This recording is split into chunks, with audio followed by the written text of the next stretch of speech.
नमस्कार दोस्तों। बैसाख माह में शुक्ल पक्ष में पड़ने वाली एकादशी को मोहिनी एकादशी के नाम से जाना जाता है। ऐसा कहा जाता है कि मोहिनी एकादशी का व्रत रखने वाला व्यक्ति मोह माया के जंजाल से मुक्त हो जाता है और उसे मोक्ष की प्राप्ति होती है। माना जाता है कि इस एकादशी का व्रत करने वालों के कई जन्मों के पाप नष्ट हो जाते हैं। इस साल मोहिनी एकादशी का व्रत 19 मई को रखा जाएगा। इस व्रत में भगवान विष्णु की विशेष पूजा अर्चना की जाती है। जब समुद्र मंथन हुआ तो अमृत प्राप्ति के बाद देवताओं और असुरों में भी इसको पाने की होड़ मच गई थी। ताकत के बल पर असुर देवताओं से अधिक बलशाली थे। देवता चाहकर भी असुर को हरा नहीं सकते थे। सभी देवताओं की आग्रह पर भगवान विष्णु ने मोहिनी का रूप धारण कर असुरों को अपने मोह माया के जाल में फंसाकर सारा अमृत देवताओं को पिला दिया। इससे सभी देवताओं ने अमृतत्व को मिल गया। यही वजह है कि इस एकादशी को मोहिनी एकादशी कहा जाता है। इसकी कथा कुछ इस प्रकार से है। भद्रावती नगर सरस्वती नदी के किनारे बसा था, जिस पर चंद्रवंशी राजा श्रुतिमान राज करते थे। उस राज्य में कई विष्णु भक्त रहते थे, लेकिन उनमें धनपाल नाम का एक वैश्य भगवान विष्णु का परम भक्त था। वह परोपकार के कई कार्य करता था और लोगों की मदद करता था। उसने नगर में लोगों की सेवा के लिए पानी का प्रबंध किया था।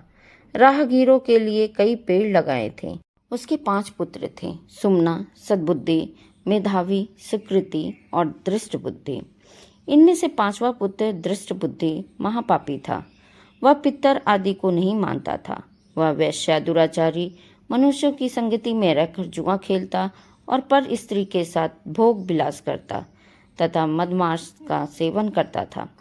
इसी प्रकार अनेक कुकर्मों में वह पिता के धन को नष्ट करता रहता था। इन्हीं कारणों से त्रस्त होकर पिता ने उसे घर से निकाल दिया था। घर से बाहर निकलने के बाद वह अपने गहने एवं कपड़े बेचकर अपना निर्वाह करने लगा। जब सब कुछ नष्ट हो गया तो वैश्य और दुराचारी साथियों ने उसका साथ छोड़ दिया। अब वह भूख प्यास से अति दुखी रहने लगा। कोई सहारा न देख चोरी करना सीख गया। एक बार वह पकड़ा गया तो वैश्य का पुत्र जानकर चेतावनी देकर छोड़ दिया गया, मगर दूसरी बार फिर पकड़ में आ गया। राजआज्ञा से इस बार कारागार में डाल दिया गया। कारागार में उसे अत्यंत दुख दिए गए। बाद में राजा ने उसे नगरी से निकल जाने को कहा। वह नगरी से निकल वन में चला गया। वह वन्य पशु पक्षियों को मारकर खाने लगा। कुछ समय पश्चात वह बहेलिया बन गया और धनुष बाण लेकर पशु पक्षियों को मार मार कर खाने लगा। एक दिन भूख प्यास से व्यथित होकर वह खाने की तलाश में घूमता हुआ कौंडिन्य ऋषि के आश्रम में पहुंच गया। उस समय बैसाख मास था और ऋषि गंगा स्नान कर आ रहे थे। उनके भीगे वस्त्रों के छींटे उस पर पड़ने से उसे कुछ सुबुद्धि प्राप्त हुई। वह कौंडिन्य मुनि से हाथ जोड़कर कहने लगा कि हे मुनि, मैंने जीवन में बहुत पाप किए हैं। आप इन पापों से छूटने का कोई साधारण बिना धन का उपाय बताइए। उसके दीन वचन सुनकर मुनि ने प्रसन्न होकर कहा कि तुम बैसाख शुक्ल की मोहिनी एकादशी का व्रत करो। इससे अनेक जन्मों में किए हुए मेरु पर्वत जैसे समस्त महापाप भी नष्ट हो जाते हैं। मुनि के वचन सुनकर वह अत्यंत प्रसन्न हुआ और उनके द्वारा बताई गई विधि के अनुसार व्रत किया।